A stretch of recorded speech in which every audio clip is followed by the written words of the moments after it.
Gel. 13'e 8. Kaç tutuyorsunuz? 66. Tutunca.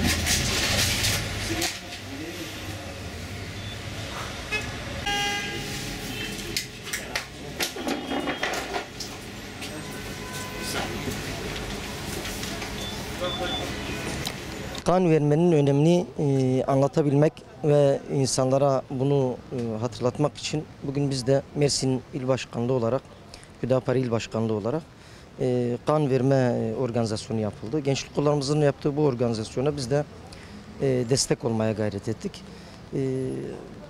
Pandemi nedeniyle malumunuz Kızılay'ın kan stoklarında eksilme söz konusuydu. Buna dikkat çekmek adına bu etkinliğimizi yaptık. Bütün vatandaşlarımızı bu konuda hassas olmalarını ve bir gün bize de lazım olabilir düşüncesiyle tabii ki bir can kurtarabilmeye vesile olabilmek için kan vermeye davet ediyoruz. Kan vermenin tabii ki insani olarak faydaları çoktur. Her yıl yüzlerce insanın herhangi bir hastalık veya kazadan dolayı kana ulaşamamasından dolayı vefat ettiğini duyuyoruz.